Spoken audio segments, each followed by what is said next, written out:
And as we mark 1 year since Hamas's brutal attack on Israel, Chief Global Affairs anchor Martha Raddatz returned to Kfar Aza, a kibbutz less than a mile from Gaza.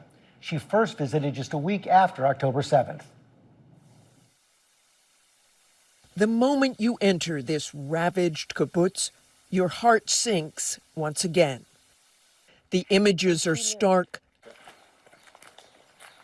the silence jarring. This now abandoned community was once bursting with life and activity, home to some 800 people, families, children. But on October 7th, Hamas militants penetrated fences, swooped in on paragliders, and terrorized this community, murdering some 60 residents here and taking 19 hostage. This row of houses where the young adults lived, now a brutal reminder of the horrors of that day. This is where 23-year-old Sivan Elkabetz and Naor Hasidim lived, the house where they were slaughtered. Now left open for those who visit the kibbutz, her mother writing, "May they all come, may they all remember." And throughout the kibbutz, another reminder, the faces of the hostages still held by Hamas. This is the gate where the Hamas terrorists entered into the kibbutz, and also likely the gate where they took the kidnapped hostages into Gaza, which you can see just about a mile away. Two of the hostages, twin brothers, the life of their large family, Gali and Ziv Berman.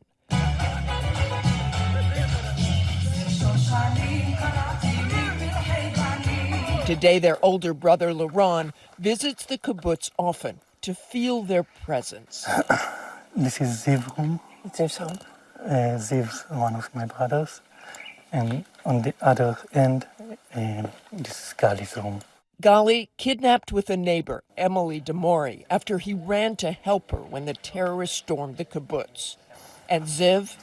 As you can see, they burned the outside of his room and enter all the smoke inside to drove him out. Everywhere, reminders of the vibrant young man who once lived inside. The twins' parents lived elsewhere on the kibbutz and survived, but waited with Liron 11 days after the massacre to find out what happened to Gali and Ziv. You had to think they might have been dead. Yes. We waited for the announcement that we had to bury my two little brothers. And when the officers came to us and told us that they are kidnapped, it was now, a year into this. It sounds unreal when I'm saying it, but it was one of the happiest days of my life. That we had hope, we had optimism. But a year later, Liron has moments of doubt after seeing the condition of released hostages and the news of the 6 executed last month. I'm not thinking it out loud, but I'm thinking to myself if it was the better out of the two options. But back then it was the better out of the two options. We didn't have to bury my two little brothers, and they are still alive to this day. And since no one told us otherwise, we are firmly believe that they are still alive. We have no reason to believe that they are murdered or anything. So we still keep this optimism of the 11th day, that they are still alive. It is that hard-earned optimism that keeps Liron and his family going. And of course, the memories. What's the image you keep in your mind, the best image you keep in your mind of your brothers? There is one, we were, as the family, all of us, mother, all 4 brothers, my wife and my kids, we were in Cyprus in July. We all together and eating and everyone and smiling. Those are the days on which Liron focuses, even sitting here among the rubble of his brothers' lives, Liron's own life, now with a single purpose. I think this is my life mission. I never done something as important as this.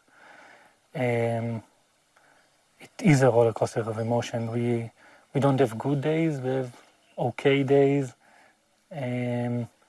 But mostly it's like I'm keeping focus on the mission, and the mission is the return of my brothers and all the other hostages. A mission that gets harder every day this war continues.